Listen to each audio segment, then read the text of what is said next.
I've had every excuse to quit. I was adopted. I've been divorced. I've been homeless. I've been on drugs. I've been to prison. Like you name it, like litany of, if you were to like pull out a deck of cards and each card had something written on it you weren't supposed to do in life, I didn't run through the whole deck. I run through the whole deck, right? I've picked every card in that deck. And so I shouldn't be here. The only reason I'm here, it's not because I'm smart. I don't. Went to prison. I had like a 90 something IQ. I'm very dumb. The only reason I'm here, it's just because I refuse to quit. It's that simple. Welcome back to the show, Disruptors. I'm your host, Ryan Hale, and this is Point of Impact. I'm really excited to bring you today's conversation. It is a wild story. I tell you what, if today's guest let his setbacks define who he was and the course of his life, he would be a divorce broke convict. But not Ryan Stewman, not the hardcore closer of people crushing it. He is an apex predator of crushing goals in life and business. He's the founder and CEO of the Apex Business Mastermind, Break Free Academy, business coaching. He's a contributor to Forbes, entrepreneur magazines. He's written 13 books, 4 of which are bestsellers, and he's got another one on the way. It was an early adopter of Facebook for marketing. He was a creator before that was even a thing. No doubt, he's a hardcore closer, and he's driven with passion and purpose.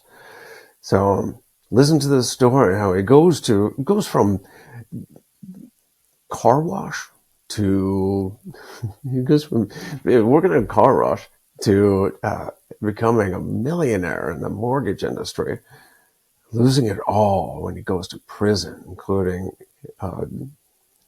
getting a divorce, losing his own portfolio, millions, and then making a huge comeback. I tell you what, this guy is definitely an apex. And he's definitely pretty hardcore. So, without further ado, a conversation with Ryan Stewman. Ryan, welcome to the Point of Impact. I'm really excited to have you on. I've been a fan for a while, and it's there's so much to your story that I'm not even sure where to get started. Yeah, I've had a lot going on in my life over the years, but I'm excited to be here with you. I mean, you have an amazing story, and it's like we were discussing pre-podcast here. I mean, thanks to technology, this is even possible for you. So that's amazing in itself, the resilience. So I'm just honored to be in the same space with you for a little while today, man. I really am. Well, I'll tell you what, Ryan, you're no stranger to hardship, to challenges, and not accepting anything as an excuse. We have, like I say, there's reasons and there's excuses, right? Excuses are the lies we tell ourselves so we can cop out, and reasons reason is a data that we can use to fix the problem, move forward. So I like that. I know you are extremely driven, and you definitely have your share of hardship, much of it, like me, self-imposed hardship. But some of it, it gets dumped on you, but you don't accept anything as an excuse. Can you tell me first, where did the drive come from? Is that something that you grew up with, something that was natural? Was it from your folks, or was that something you learned in jail? I don't know that it's any of that. That's a great question. And I think, we'll call it drive, motivation, whatever you want to use there, whatever synonymous word you want to use there. But I think I know the thing that drives me and is different now than what drove me in the beginning. Mm-hmm. And this is for those of you that are trying to prove a point, you're trying to, you know, get some kind of revenge or something of that nature. This is really going to satisfy you. But I need you to understand before I tell you this that there's an original drive that a human being can have, and at some point you're going to have to shift into overdrive with a different type of motivation. So like my first driving factor was, you know, I hated my parents and I ran away from home. And in order for me to stay ran away from home, I had to figure out how to survive, how to get money, where to sleep, where to get food. You know, I didn't have a car. I was 14 or so years old. So that first drive was, you know, hatred of my parents and not wanting to get back around them. And obviously that led me to, you know, I worked a couple of jobs and I sold drugs and, you know, just did everything that I could to hustle because I was trying to start a new life. You know, when I got out of prison, the thing that drove me, well, the thing that drove me, I should say, the thing that drove me when I got out of prison was just not going back, just staying out of trouble. But then one day I got an opportunity to, you know, I got a real financial opportunity in front of me. I went from making $10 an hour to making $1 million a year. And, you know, that money drove me.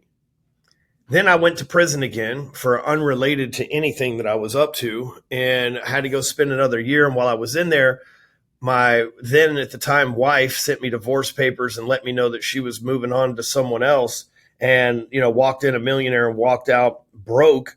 And, you know, that driving motivating factor, that second time coming out of prison. Now, this one's the kicker, y'all. Why I tell you this, that made me want to prove to every person that ever doubted me and ever thought that I was just going to wind up in jail and going in and out. Cause at that point, I had been in and out of prison, in and out of jail and tried to get my life together, still wound up in jail, every reason to quit. But that driving force was surely God did not create me just for this.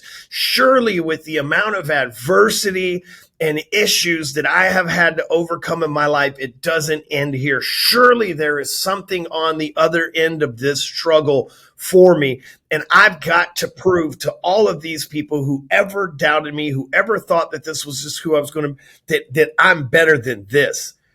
And then I look up somewhere around 2014, you know, 6, 8, 10 years after I've been out of prison and got my life together. And I bypassed all those people that drove me to, you know, have this like hatred, this dark motivation inside of me to want to prove them wrong. And I look up and I'm so far up the mountain compared to them that they're not significant in my life anymore. And it was at that point, my friends, that for the first time I wasn't, you know, and we're talking, man, just a couple of years ago. For the first time, I wasn't driven by fear. I wasn't driven by money. I wasn't driven by hatred of somebody or some sort of discomfort. I was driven by contribution. And I think and I am still today, and I think when a man specifically, because I don't know, I've never been a woman, but I think when a man can go through the being motivated by one thing or another at certain periods of their life, certain periods of time in their life, until they can finally get to that, I'm motivated and driven by contribution. But in the beginning, we don't have anything to contribute, so we can't really be motivated by that. And in the beginning, we got to be motivated by certain things that are going to give us that animalistic primal instinct to go out there and take big risk and to go out there and do things that we normally wouldn't do, especially when we're young. But then again, the ultimate goal is to end up driven by contribution. And what does contribution mean? It's how can I help people? How can I pour into people? How can I help people avoid the mistakes that I made of selling drugs and going to prison? How can I help people avoid the mistakes that I've made of getting a divorce and losing their business and going into prison a millionaire and coming out broke? And man, getting on that side where you're just seeing the contribution that I can have at my point to give back at this point and watching people take my experiences and wisdom and use them for their own is a huge motivating factor at this point in my life. But it hasn't always been that way. There was a lot of dark motivating, prove people wrong, motivating driven factors in my life until the last, honestly, last few years. You're absolutely right about that. Fear, anger, hatred, retribution, Yep. revenge, all that, those emotions, they can be an excellent fuel for getting shit done. Uh, that burns real hot, but it burns real fast. And after a while, it's not sustaining. And you gotta find something that's far more sustaining that'll burn for longer. And contribution, absolutely, to be of service. I've heard it said, yeah, the metaphor of being able to fill up your cup first before you can fill others is a little bit flawed. And I don't know who it was that said it, but he liked the metaphor, the picture of cutting off the bottom of the cup because abundance just flows through you. So you give as you before even you have. You can give of yourself, your knowledge, your energy, your inspiration, motivation, education. Doesn't have to be money. It doesn't even have to be skill. Just sometimes you never know what it is you can contribute until you put the effort into doing it. But backing up a little bit here, you mentioned prison, and I don't think we can get around the story of how you landed in prison a couple times, and going from working $10 an hour to earning $1 million a year. What was this transition like? What were you doing? Where were you? And what was the catalyst moment? What was that change?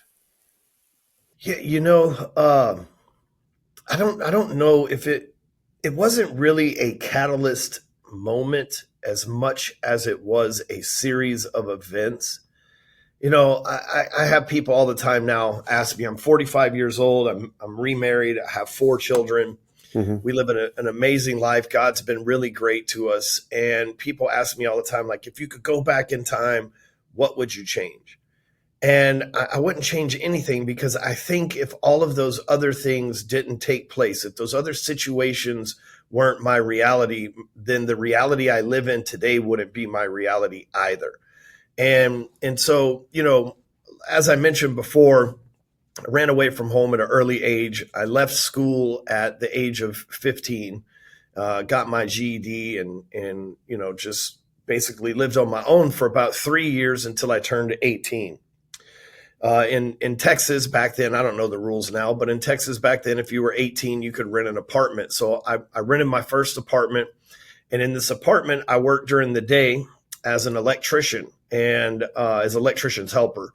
And so I worked for probably $6.50 an hour, and I worked it from 7:30 in the morning to 3:30 or 4:30 in the afternoon. In Texas, it's 100 degrees outside in the summer. You got to be in the attics of homes. It's probably one of the hottest jobs on the planet, right? Just not a fun job, but it paid the bills.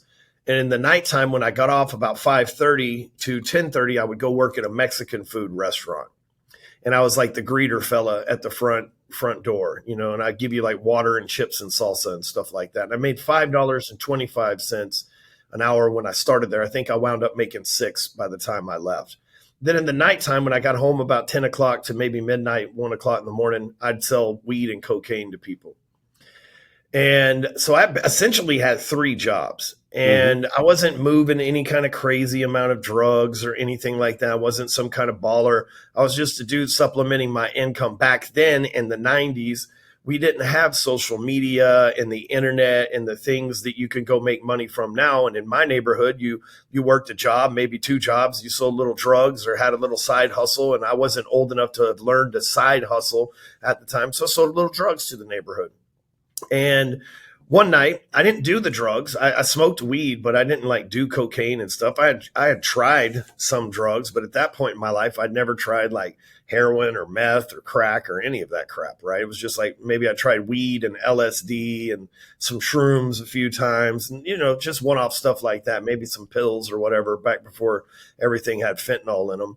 And so, I one night this my buddy, he's like, "Hey man, I get us a couple call girls to come over."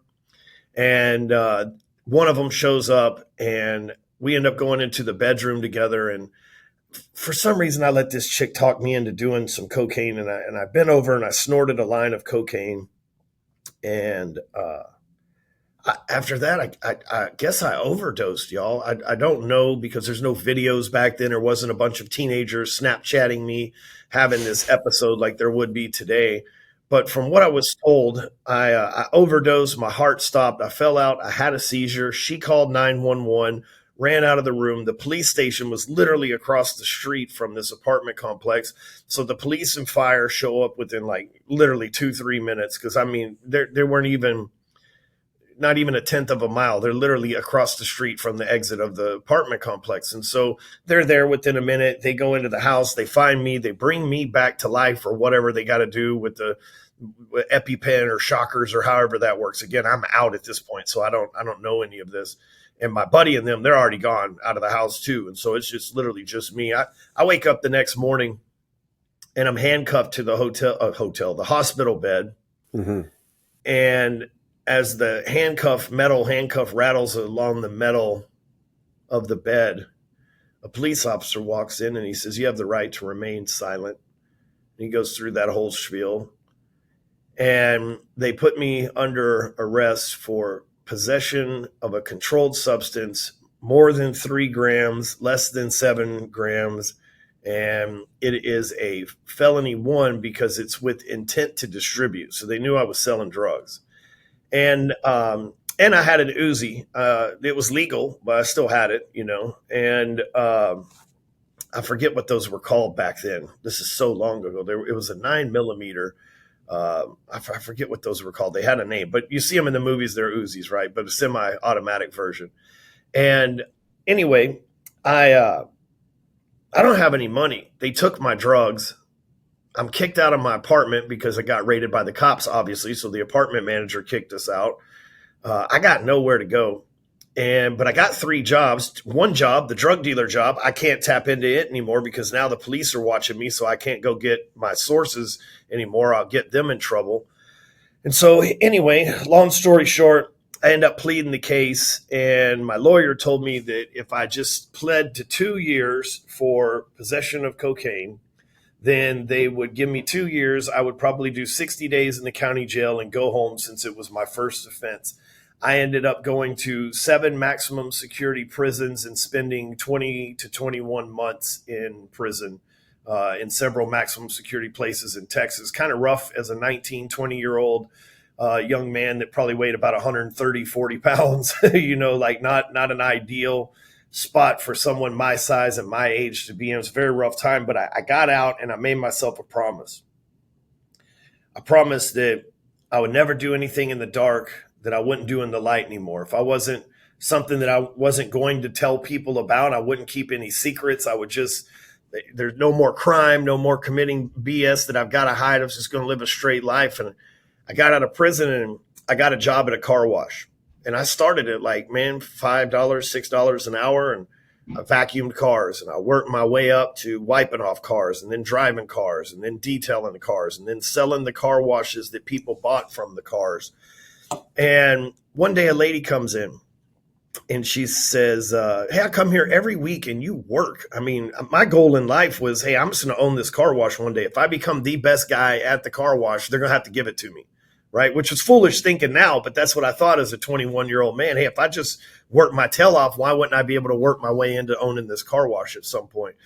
But this lady comes in and she says, "I'm here every week and I wash my car and you work harder than anybody. I want to offer you a job."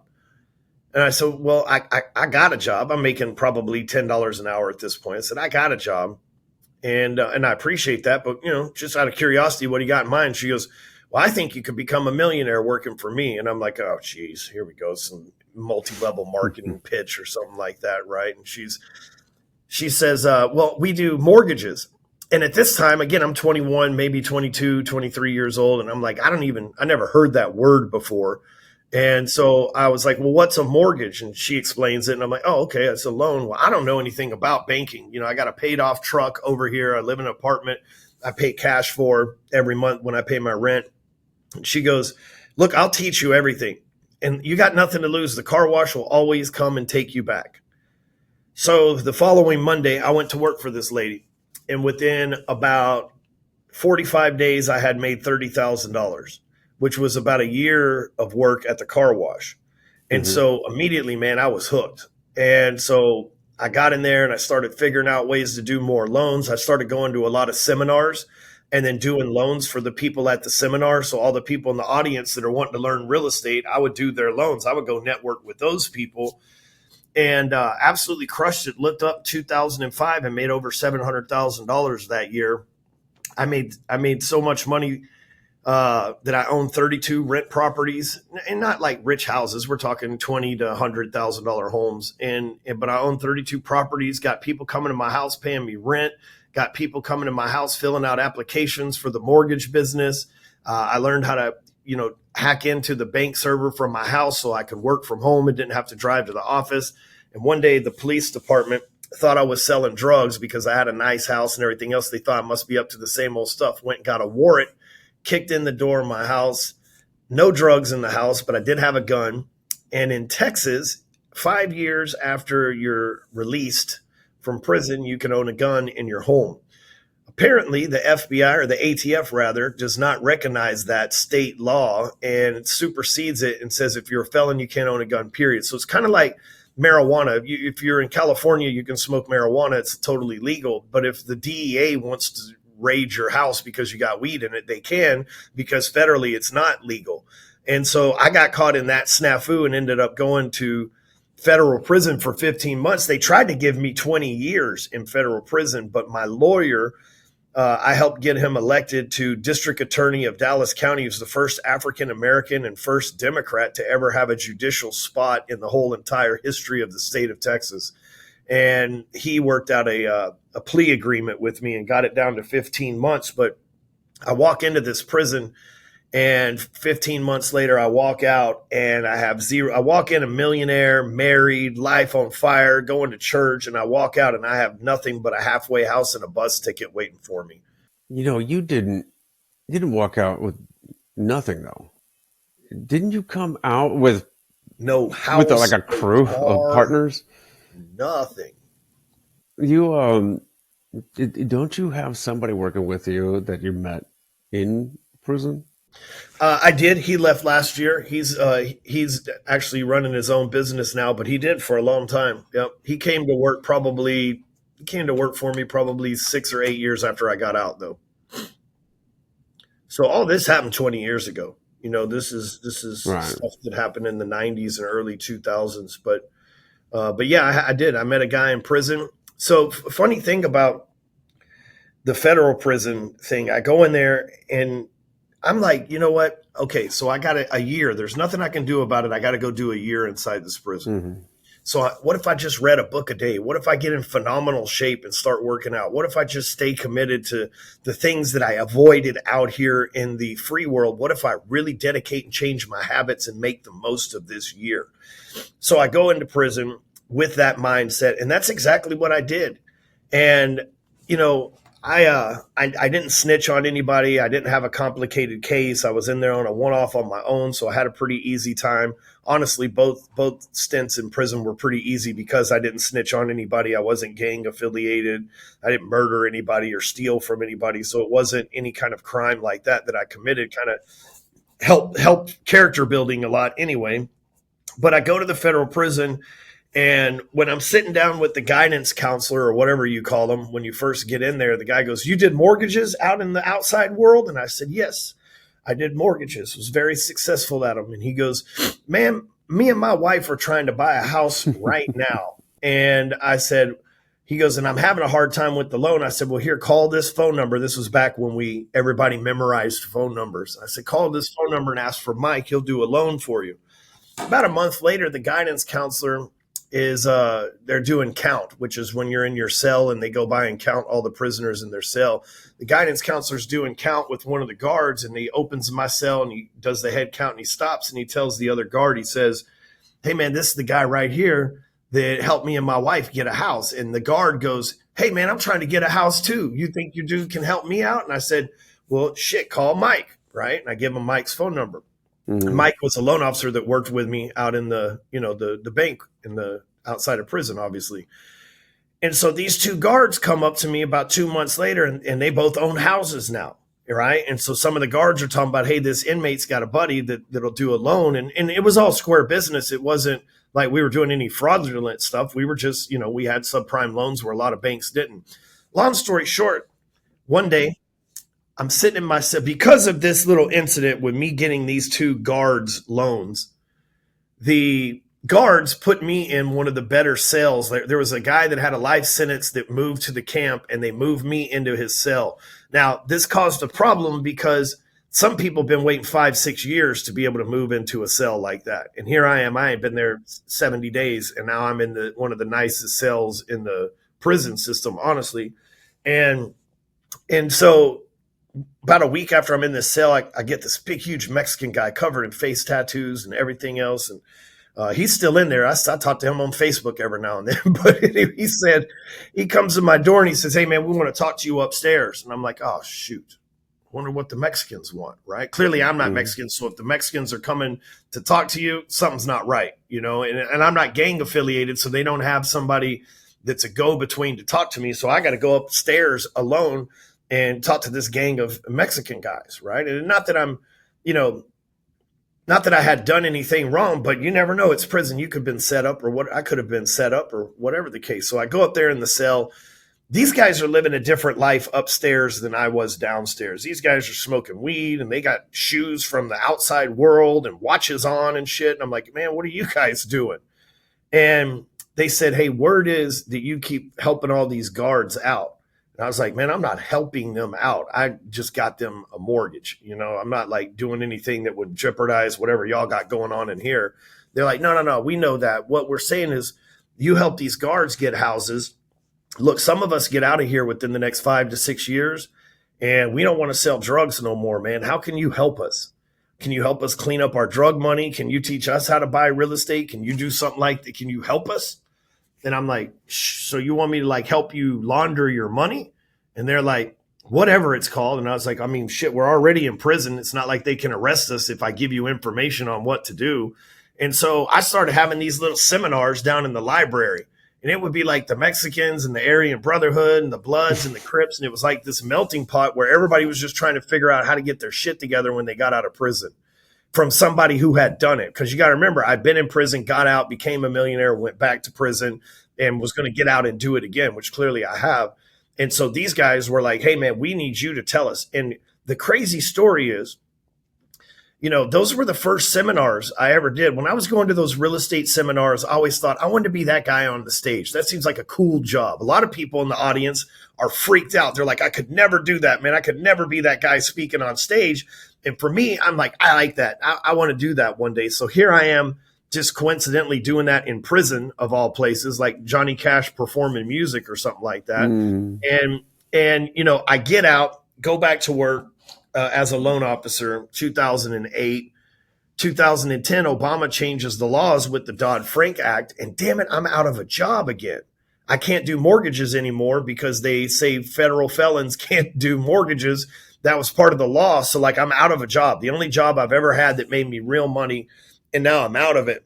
But I remember back to those prison days when I was helping people in the library, and I thought to myself, man, if I can help some of the hardest gang banging, murderous criminals on the planet get motivated about money and getting their life together and learning about real estate, I can probably do that to like normal people too. It's probably easier with normal people than it is with super judgy prison convicts that are edgy.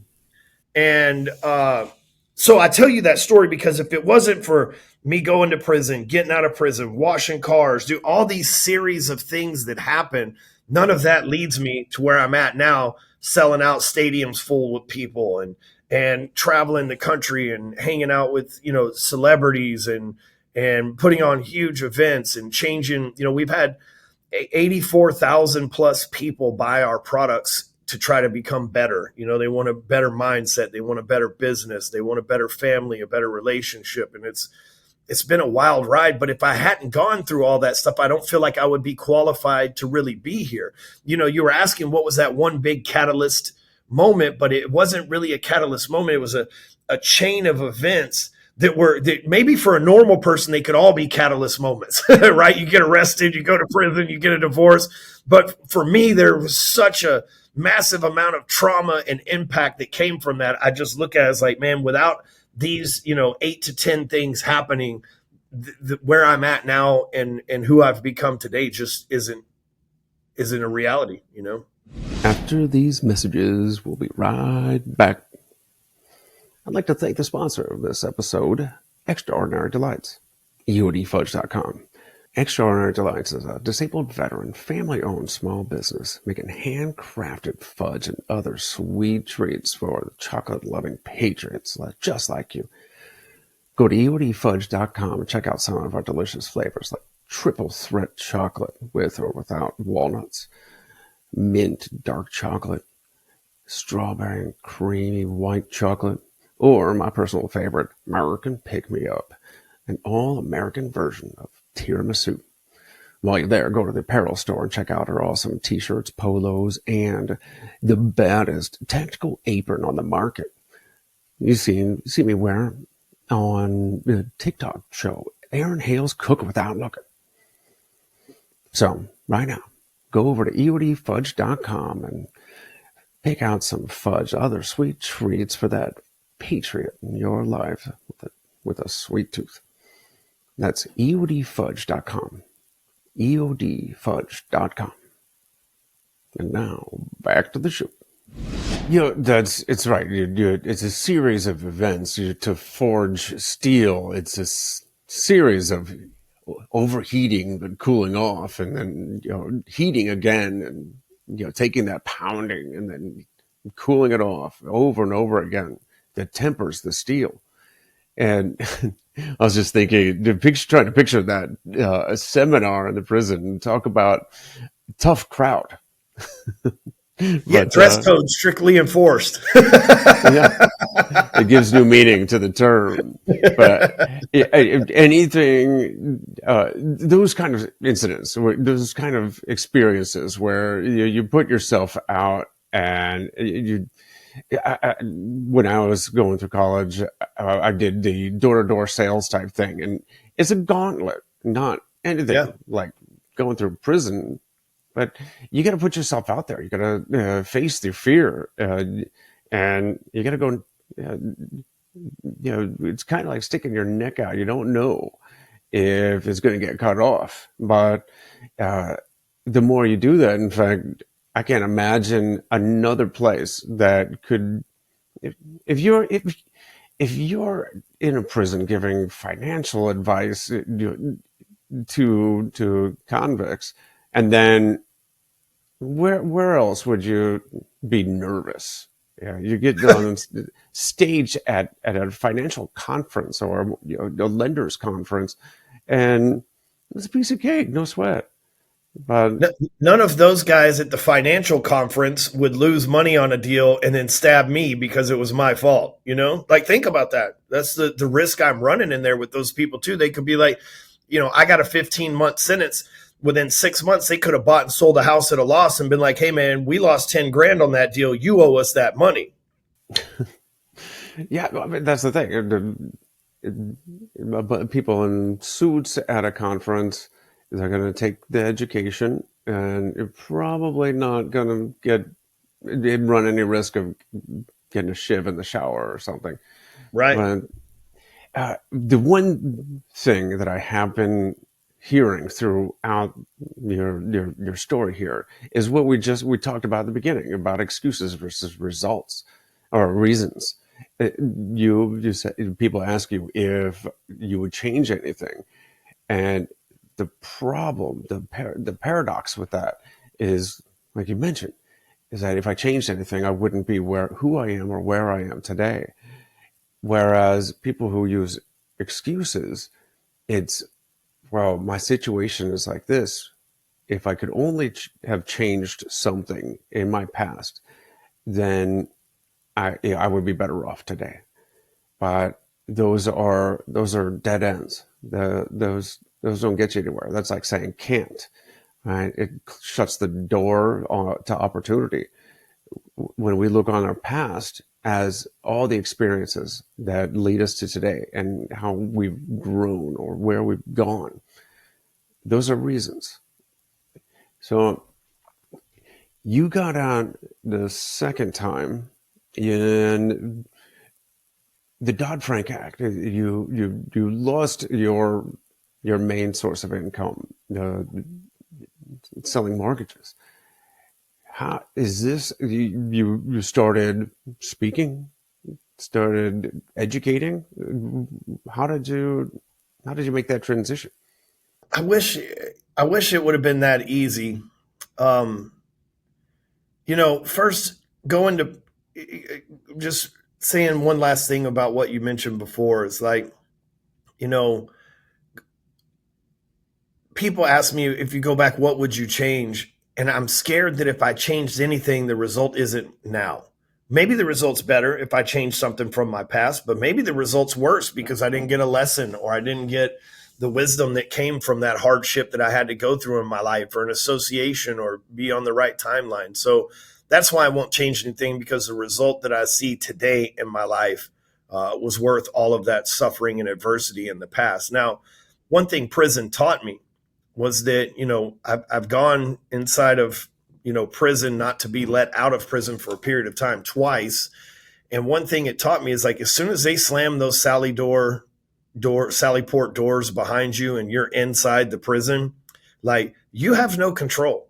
So I understand I'm a control freak, but I also understand what it's like to not be in control. I don't control the prison. I don't, I go in as the boss of a company, but now I'm not a gang leader, a shot caller, or an OG in the prison. So now I'm just like somebody that's in there. I don't control the guards. They don't work for me. The inmates don't work for me. They're not even working with me.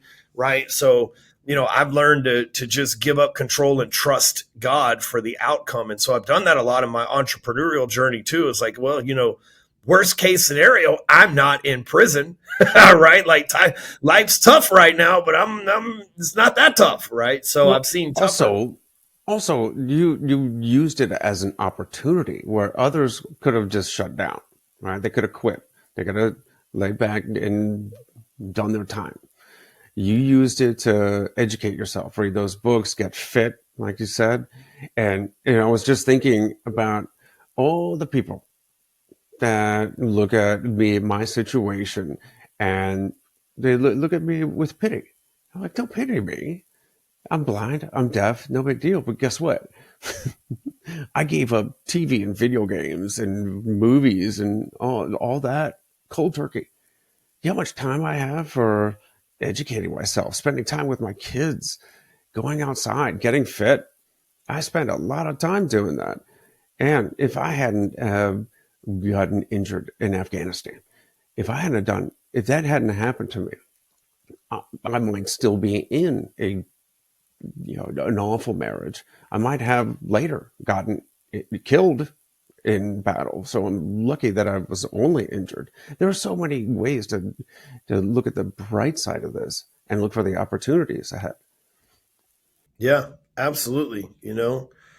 And so the 2010 thing happens with Dodd-Frank.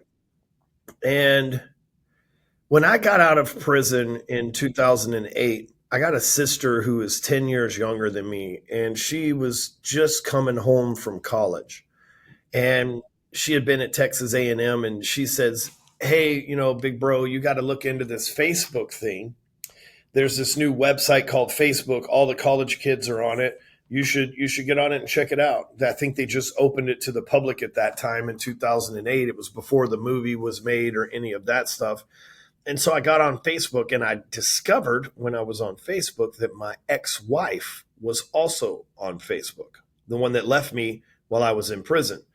And so I thought, okay, the world's small. Back then, you didn't have 5,000 friends on Facebook, you had 12. And so I'm like, the world is small. So she's going to see my post in her news feed.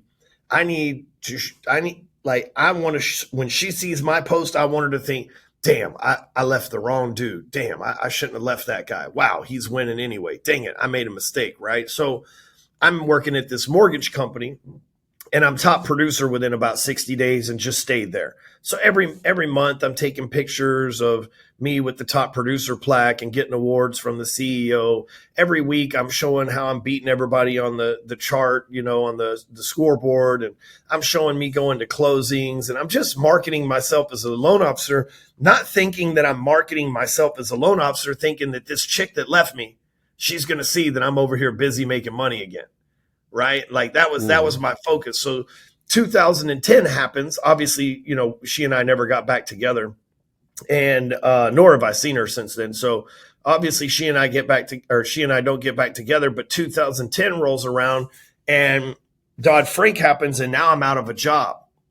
But as a direct result of me sharing those mortgage posts and stuff on Facebook, 2008, almost 20 years ago, people would hit me up and they would say, hey, can you do my mortgage? Hey, I'm thinking about buying a house. Can I get a pre-qualification? And so I start getting leads from Facebook. And now that's normal nowadays. But back in 2008, that was unheard of. So in 2010, when I'm out of a job, I'm like, man, I really like this social media stuff. I think it's going to be huge. I'm going to go all in and teach loan officers, because that's all I'm qualified to teach at that point in my life. I'm going to teach loan officers how I used to get real estate leads from Facebook. And there wasn't a Grant Cardone teaching this kind of stuff. There wasn't a Gary Vaynerchuk. I mean, at this time, Grant Cardone's still doing traveling seminars. Gary Vaynerchuk's still working at his parents' liquor company. I mean, this is a long time ago, you guys. And so there was nobody to teach me to do this stuff. I started this industry. Literally, I'm like patient zero for this industry that we know that's a multi-trillion-dollar industry these days. I was the first one. Still to this day, I never met anybody doing it longer than me. The first one to blaze this trail on social media. And so, I started throwing events, kind of like the prison library. And my first event had 5 people, and my second event had, probably 3 people. And then, I look up 2 years later and we got 25, 50 people coming to our events. And, we've had as many as almost 3,000 people at our events at this point, 14 years later. And, because of that, I'm known as the guy that started this industry. I've started a lot of trends. I mean, I've had a podcast since 2011, and like people weren't doing this stuff back then. I still have that same podcast. It's still around today. I recorded episodes yesterday. And, I've been doing this stuff for a long time. I've been able to help so many people become influencers and celebrities. And I think about it, and if I hadn't gone through all of these hardships, if I hadn't went to prison that second time, I wouldn't have lost my mortgage job, which meant that I would have never leaned in on Facebook, which meant I would have never made the impact on the world that I have today. Right. So I look at these series of events that keep happening. And at the time, man, when you're going through some stuff, let me tell you, when I was in prison, I promise you my thought process wasn't like, okay, it's cool because in 2024, I'm going to be a multi-millionaire and drive a Porsche to work every day. Like that wasn't what was going through my mind. What was going through my mind at the time was, damn it, I can't believe I'm got to wake up another day in prison. Man, I can't believe they're going to give us eggs again for breakfast. I've had eggs for 300 days in a row, you people, right? That's what was going through my mind. It sucks when you go through it, but then when you just commit to getting through it, like I committed to getting through that prison sentence. As soon as they shut the Sally Port doors behind me, I'm committed for 15 months, whether I want to or not. I don't want to be there for 15 months, but I have no choice. That is 100% commitment that you can't get out of there, right? So I have learned what it's like to go literally all in and then be committed with no backup plan and no way of getting out, right? At least if you go to the military, you can always go and abandon base or, absence without leave and all that. And you can go get court-martialed and leave and decide to quit. It messes up your rights and everything else. But in prison, like you commit to it, like there is no getting out. You can't. We always made the joke. It's like, I wonder if I just went and told the warden I was sorry if he'd let me out. You know, it's not how it works. And so saying that, that's another great trait that I learned is like, hey, if I commit to something, I'm all in. There's no getting out of it. And I look at it now, and like I said, I look back and the millions of people that have read our content, the millions of people that have listened to our podcast, the millions of people that have attended the events that I've spoken at over the last decade. It's none of that would have happened if it wasn't for those series. So while you're going through it right now, for those of you that are out there going through some stuff right now, you might feel that poor me, and it might hurt a little bit, and it might be extremely uncomfortable. And I'm just here to tell you that that's okay. It's not an excuse to quit. It's an excuse to keep going, because it gets better when you get on the other side of it, and the wisdom and the knowledge and the experience that you get to take with you from the suffering to the other side. When you put a roadblock over, or when you put a ramp over that roadblock, it is worth it every single time. I guess if I could teach anybody here listening, they say, what is one thing that you could teach us that would be a life skill that matters more than anything? And it's the simple skill of tenacity, just refusing to quit. That's it. I mean, think about it. I have the letters FYE tattooed on my hand. It stands for F your excuses, right? And I've had every excuse to quit. I was adopted. I've been divorced. I've been homeless. I've been on drugs. I've been in prison. Like you name it, like litany of, if you were to like pull out a deck of cards and each card had something written on it you weren't supposed to do in life, I didn't run through the whole deck. I run through the whole deck, right? I picked every card in that deck. And so I shouldn't be here. The only reason I'm here is not because I'm smart. I don't. Went to prison. I had like a 90 something IQ. I'm very dumb. When the only reason I'm here is just because I refuse to quit. It's that simple. I refuse. When society said, you're locked up, cool, I'm going to get another chance. I only got 15 months, not a life sentence. When society says, you're getting divorced, you're going to leave here with nothing, cool, at least I'm leaving here with an opportunity. When society says, you got to go wash cars for the rest of your life, and that lady showed up, I could have blown her off. But the fact that I went to work for her changed my entire life. But if I wouldn't have been working hard as a car wash worker, just a regular old minimum wage car wash worker, I wouldn't have got that opportunity. A lot of you are out here right now putting in minimum effort in the job, wondering why you're not getting raises and you're only putting in minimum effort. But really the question is not if your employer or your fellow employees seeing you putting in minimum effort. What about that rich customer that you don't know is rich that walks in? This lady was driving an old Lexus. I had no idea she was worth tens of millions of dollars until I went to work with her. I would have never guessed it. So how many times are you on the job in the public eye putting in minimum effort, and or when a customer comes into your business and you ignore them or you treat them bad, not knowing that that one customer could be that one customer for you, like that lady was that one customer for me that changed my life and made me worth tens of millions of dollars. You mentioned your podcast and your last episode. That brings like that last message. I think it was titled "Worth It." You're put in the work now and suffer now because it will pay off. And I think you told a story about how maybe it was the wrong motivation or wrong mindset. It was you were in a penthouse. And all the money, all the cars, all that kind of stuff, and you'd considered ending it all. But it was just a shift in mindset that changed it.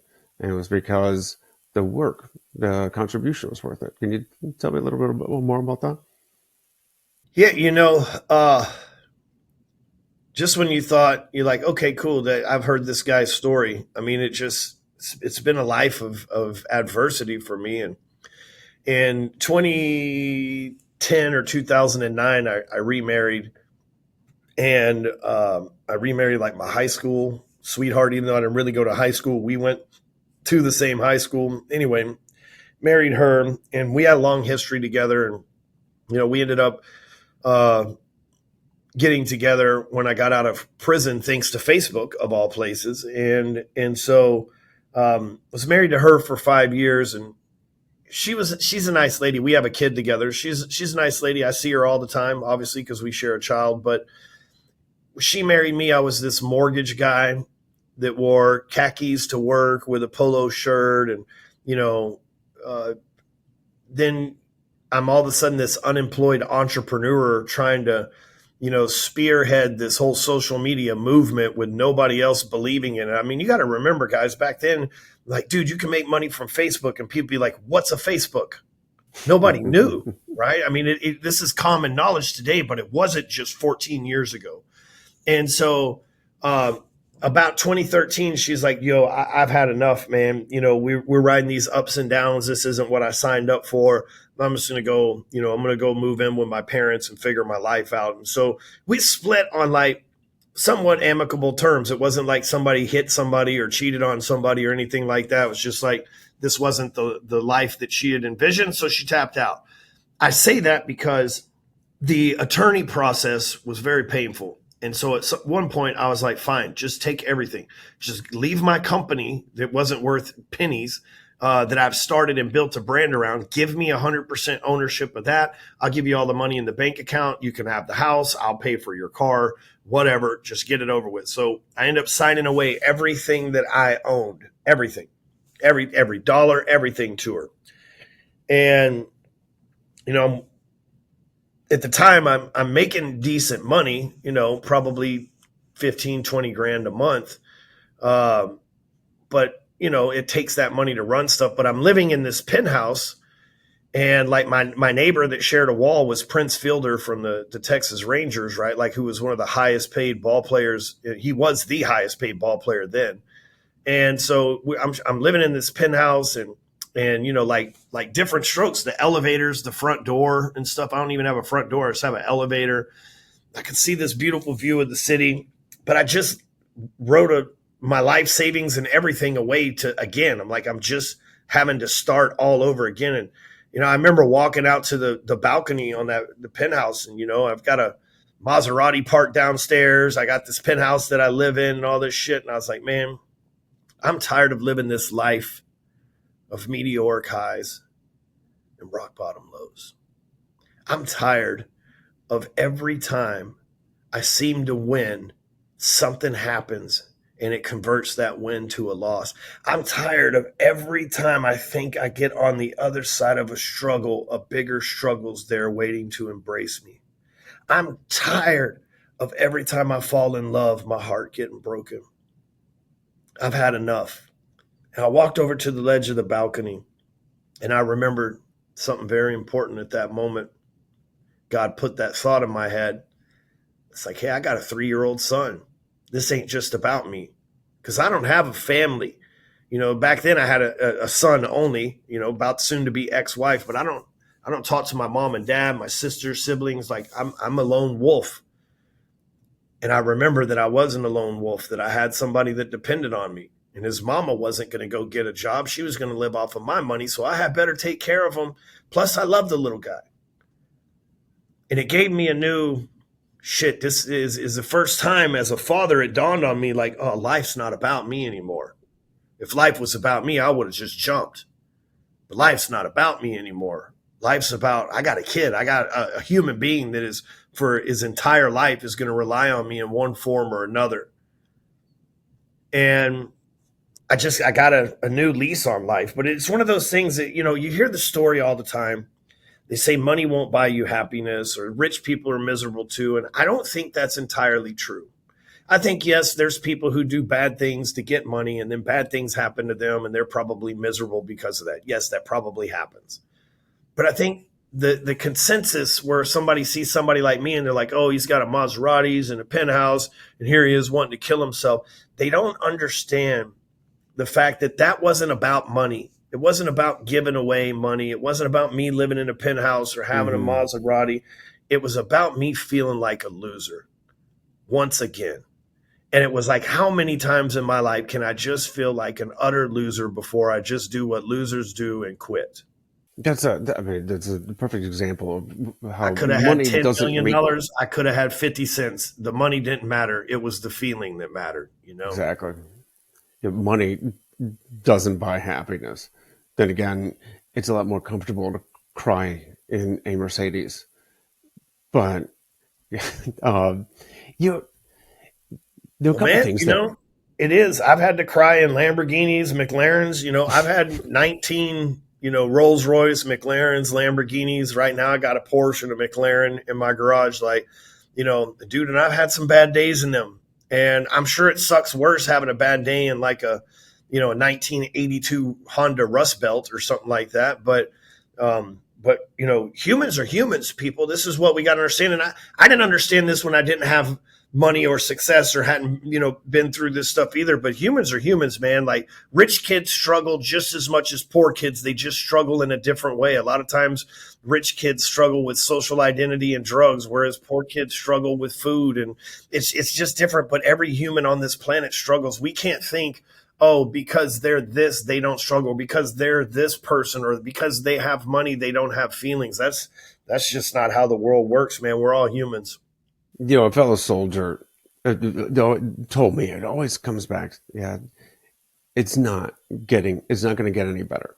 He was talking about, going from basic training to your company or unit, and you're constantly training. Then you get deployed. And it doesn't get any better. And what was unspoken was that means you have to make the best of it. So you were talking about, going through multiple relationships and going in and out of prison and making money and losing money over and over again, being tired of that. And I remember getting blown up, going blind. And then 4 years later, meningitis taking my hearing. So it went from blind and deaf, and thinking, when have I paid my dues? When have I had my fair share? When is enough? When do I get to do the happy stuff? And that's again, that victim mentality. I got to make the best of it. It's not going to get better. My hearing's not going to come back, and my eyesight's not going to come back. But for you, you made the best of it. You're never not going to be, a felon, right? You're never not going to be a divorcee. But you can make the best of what comes, and you can make the best of your own mindset. We go through some stuff, but it's the mind, it's how we think about it that makes all of the difference. It's a famous quote by Henry Ford. He says, "Whether you think you can or you think you can't, you are correct." And I've always had this belief that I can. Why couldn't I? Right? Like, maybe I have to work a little bit harder than someone who's smarter than I am, but typically smart people don't like working that hard anyway, so I can probably beat them at their own game. That's the belief that I've always had. Mm-hmm. And oftentimes people think, and I'm in reiteration of what you were saying, oftentimes people think it's going to get better,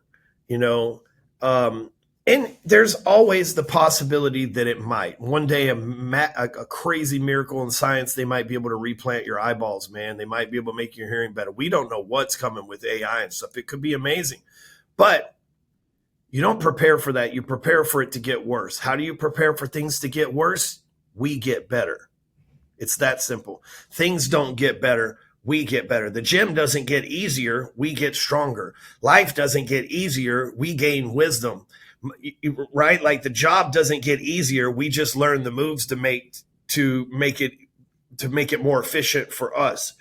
And that's what most people don't understand. They're waiting on, look, every year that you get, life's automatically going to get harder just for the simple reason of that you're aging, right? So your energy is getting less, your testosterone's getting less, your drive is getting less, your hair is getting less. All of these, like that's just by being alive, that's happening. Right.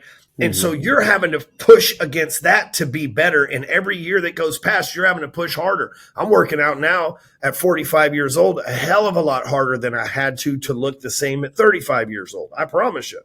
And it's going to continue that cycle. So it's not going to get easier for me to look this way. I just got to get better. It's not going to get easier for us to make money, believe it or not. It was way easier to make money 20, 30, 40 years ago.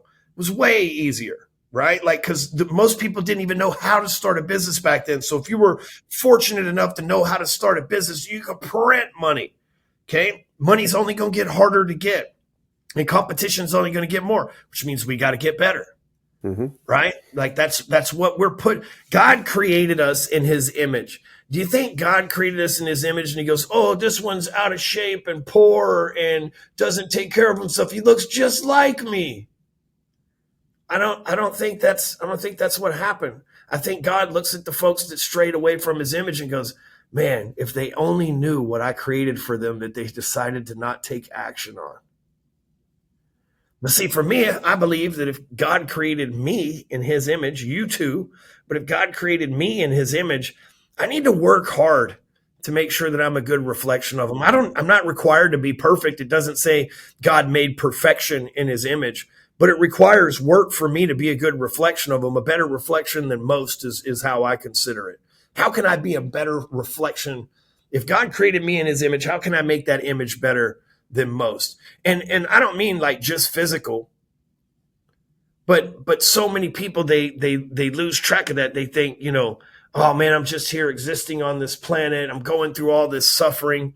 Maybe you repeat suffering because you haven't learned the lesson that you learned yet, or you haven't taken the action that you need to take yet in order to quit repeating that lesson. Man, I've had to learn lessons 4 or 5 times before I had to change up how I acted, who I did, and how I thought, but it made all the difference in the world. You got to keep getting that struggle and that problem until you learn the lesson from it. That's very well said. Exactly. You just got to keep pushing forward. You got to keep trying hard. And the harder the situation gets, the harder you got to push. The harder you got to work, because you know what? In the end, life is worth it. You're worth it. Your family's worth it.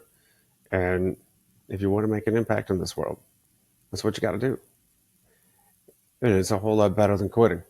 You have a wife and kids? Oh yeah. How many kids do you have? I've got 3 boys, including identical twin 5-year-olds. I shouldn't be the only one that's confused. I have 3 boys as well. I have a girl too, but I have 3 boys. So girls scare me. They're weird. My youngest is a girl, and so I was like, I just want to raise men. That was me. I just want to raise men. And then I have, obviously Harlan, my daughter, showed up, and I'm like, oh no, this is great too. I like it all. So yeah, well, I definitely, kind of lament not being able to do the father-daughter dances and tea parties and that kind of stuff. And of course, all boys are mama's boys and girls are daddy's girls. So whenever my boys are upset, they go around to mom. I'm like, hey, I'm right here. Anyways, I'm the one who feeds you. Yeah.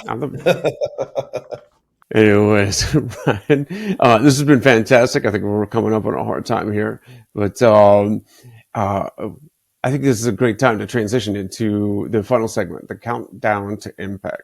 This is all things that have made an impact in your life. 3 books, 2 quotes, and 1 person.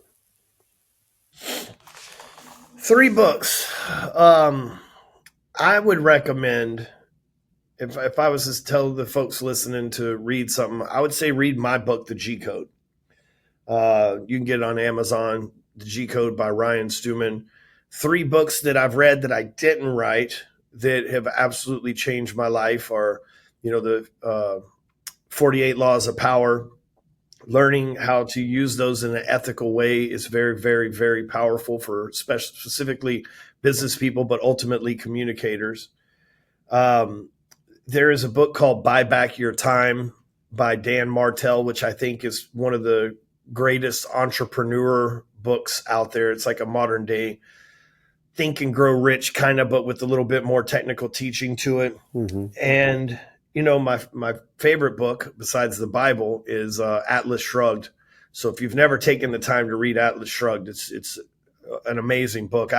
It's one of the things I got to do when I was in prison. I got to read really long books, like all the religious books, a lot of the old books that, you look at it, they're 1,500 pages and you're like, I'll never be able to read this. It's like, dude, I got nothing but time. So I would read these long books, and Atlas Shrugged is absolutely a great book. 2 quotes. I like these 2 quotes right here. How you do anything is how you do everything.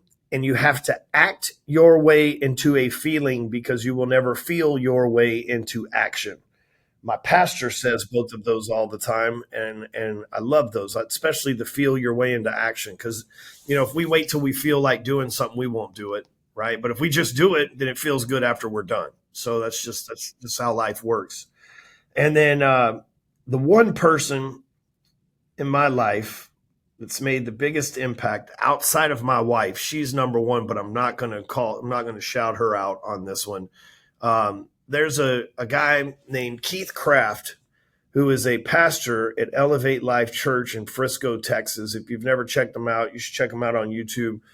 But in 2004, a stripper brought me to that church. That's how messed up my life was back then.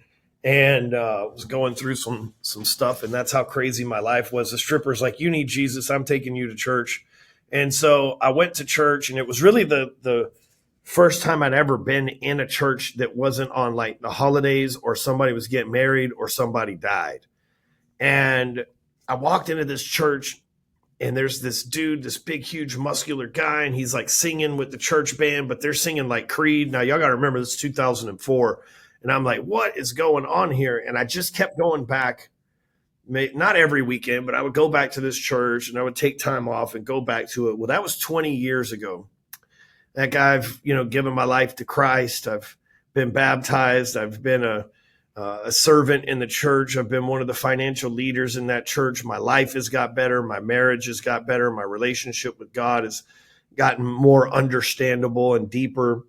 And so I'd have to say, if there's one human on this planet that I've actually known longer than my wife as well, that's made the biggest impact for mine and many of my friends and family members, it would be Keith Craft. Oh, excellent examples. I was just thinking also that you remember that moment when you realized that Creed was Christian rock? What? That was awesome. I'm listening to Dan Martell's book. I'm going through, listening to it a second time right now. Yeah, it's a great book. Yep. Well, thank you so much, Ryan. This has been an absolute pleasure. If others want to get a hold of you, learn more, where do they look you up? Yeah, I'm on Instagram at Hardcore Closer, so you can slide in my DMs, follow me over there. Facebook, it's Ryan Stewman, the one with the blue check on it. There's some fake pages out there, so be careful. All my pages are verified. They have been for like 10 years. So Ryan Stewman on Facebook and Instagram at Hardcore Closer is my handle over there. Those are really my content is on other places, but those are the only two places where I am. So if you wanted to reach me or DM me or ask me a question or something like that, those are the two sites that I hang out on. Awesome. We'll get all that in the show notes, as they say.